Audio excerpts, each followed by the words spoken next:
ही कथा आहे संग्राम नावाच्या एका तरुणाची।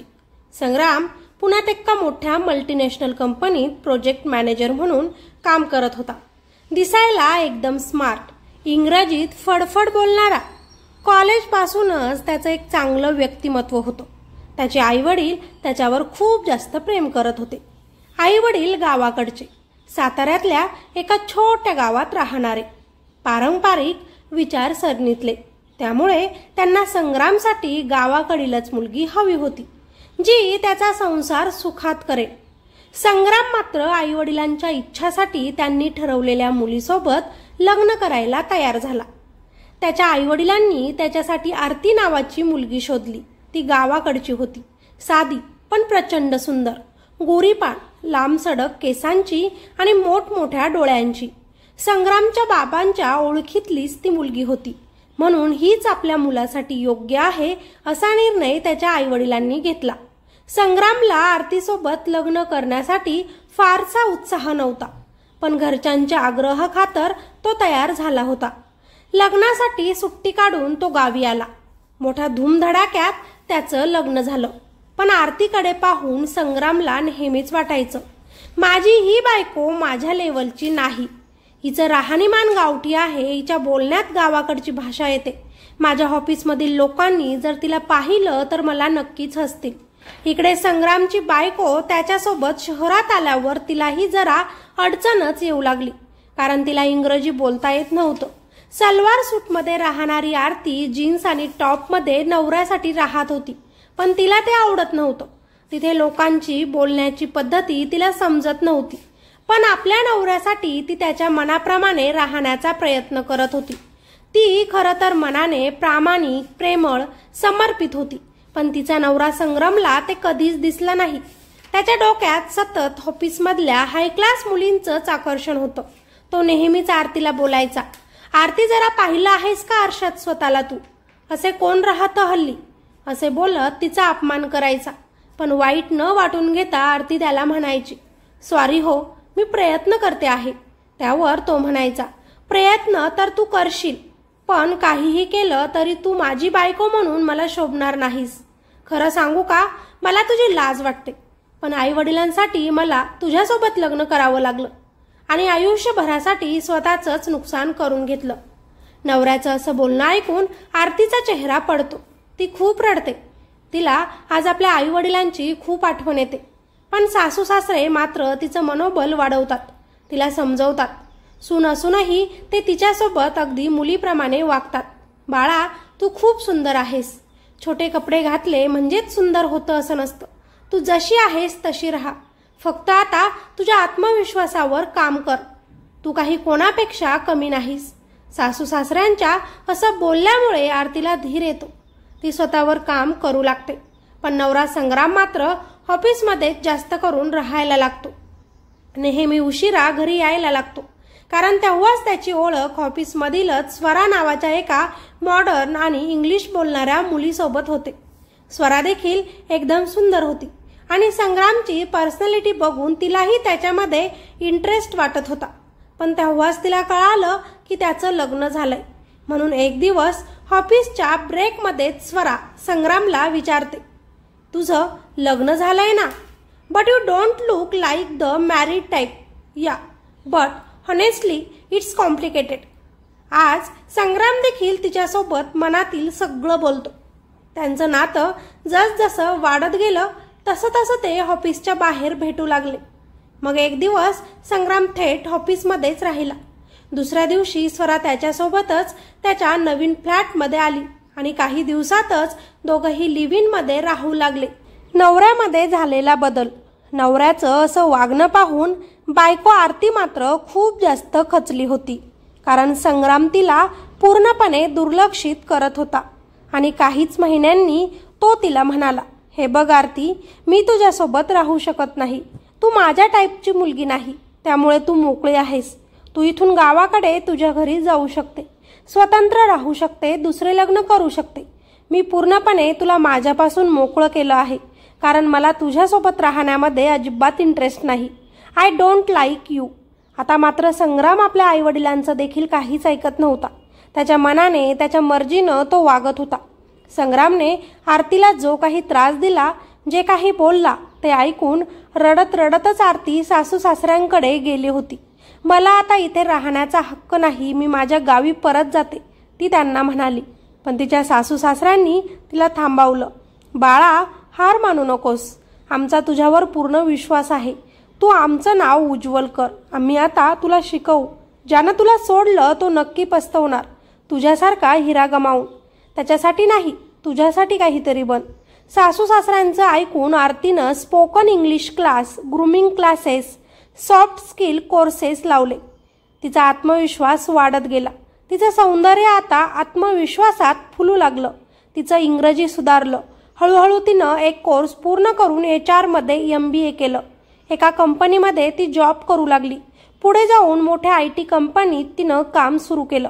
पण तरीही नवरा संग्रामला तिच्यात काहीच इंटरेस्ट नव्हता. नेहमी अपमान करणं, स्वतःला ग्रेट समजणं इतकंच तो करत राहिला. पण आता आरतीनं त्याच्याकडे लक्ष दिलं नाही. सासू सासरे सुद्धा संग्रामकडे न राहता आरतीसोबत राहत होते. तिला धीर देत होते. आता पुढे जाऊन आरती एका मोठ्या IT कंपनीची HR हेड बनली. एका दिवशी संग्रामच्या ऑफिसमध्ये बातमी आली की नवीन HR हेड जॉईन होणार आहे. खूप सुंदर आहे म्हणे. त्यामुळे सगळेच तिची वाट बघत होते. फायनली दारातून जेव्हा ती आली, संग्रामचे डोळे तिला पाहून थक्क झाले.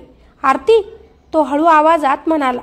ती निळा फॉर्मल ड्रेस घालून हाय हिल्समध्ये कॉन्फिडंट चालत आली. Hello everyone, I am Aarti Kulkarni. You are new HR head. I hope to work productively with all of you. तिचं बोलणं ऐकून संग्राम जागच्या जागी थिजला. त्याचं तोंड बंद झालं. त्याने आरतीकडे बघितलं, पण तिने त्याच्याकडे पूर्णपणे दुर्लक्ष केलं. त्याचं अस्तित्वच नव्हतं जणू तिच्यासाठी. हळूहळू ऑफिसमधील तरुण मुलं आरतीबद्दल बोलू लागले. अरे यार, किती सुंदर मुलगी आहे ती. गावाकडील आहे म्हणे. अशी बायको मिळाली तर आपली लाईफ सेट होईल. काय बोलणं आहे, काय राहणीमान आहे. अजिबात गर्व नाही. आरती मॅडम ज्याच्यासोबत लग्न करतील तो किती भाग्यवान असेल. आता मात्र संग्राम पहिले दिवस आठवू लागला. पण तिच्यासोबत किती वाईट वागलो. आई बाबा तिला हिरा म्हणायचे, पण आपण मात्र पायाची धूळ समजलं. पण खरंच आई बाबा म्हणायचे ती तशीच आहे. संग्राम तर आता प्रियसी स्वरासोबत देखील नीट राहत नव्हता. त्याला सारखं बायको आरतीची आठवण यायची. आपण काय गमावलं, आपण का असे वागलो, तो स्वतःलाच दोष द्यायचा. आणि त्याच्यातले असे बदल बघून स्वरा देखील त्याला सोडून निघून गेली. एक दिवस खूप हिम्मत करून संग्राम आरतीच्या कॅबिनमध्ये गेला. आरती त्याच्याकडे पाहून म्हणाली, बोला, काय काम आहे. तेव्हा संग्राम आरतीकडे पाहून हात जोडत म्हणाला, आरती, मी माफी मागतो. मी खूप चुकीचा होतो. तू माझ्यासाठी इतकी बदललीस आणि आता तू खरंच खूप सुंदर दिसतेस. त्यामुळे तूच माझी खरी जोडीदार होतीस आणि राहशील. आरती हसली आणि शांतपणे म्हणाली, सगळ्यात पहिली गोष्ट, मी तुझ्यासाठी बदलले नाही, स्वतःसाठी बदलले. आणि तुझा जोडीदार अजिबात नाही. आता उशीर झाला आहे संग्राम. मी तुझ्या आयुष्यातून केव्हाच निघून गेले आहे. आज जी मी आहे ती फक्त तुझ्या आईवडिलांमुळे आणि माझ्या सासू सासऱ्यांमुळेच आहे. माझ्या मेहनतीमुळे आहे. पण तू अजूनही तुला फक्त बाह्य सौंदर्य आणि स्टाईल दिसते. मनाचं सौंदर्य बघायचं कधी शिकशील. आरतीचं बोलणं ऐकून संग्राम खाली मान घालतो. आरती पुढे म्हणते, माझं आयुष्य आता वेगळ्या दिशेनं चाललंय. मला तुला काहीही सिद्ध करायचं नाही. मी माझ्यासाठी जगते आणि तेच पुरेसं आहे. आईबाबांची काळजी करू नकोस. मी त्यांची सून नाही तर मुलगी म्हणून काळजी घेईल. आता मात्र संग्राम खाली मान घालून तिथून जड पावलांनी निघाला. आरतीनं आपल्या कंपनीत नवीन धोरण सुरू केलं. ग्रामीण भागातून येणाऱ्या महिला उमेदवारांसाठी स्पेशल ट्रेनिंग, वर्कशॉप आणि इंग्रजी बोलण्यासाठी विशेष मार्गदर्शन. ती स्वतः या सत्रांना हजेरी लावत असते.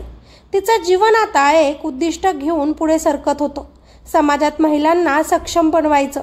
तिचं आत्मभान इतकं मजबूत झालं होतं की तिचा भूतकाळ तिला आता दुखावत नव्हता. तो केवळ एक प्रेरणा बनला होता.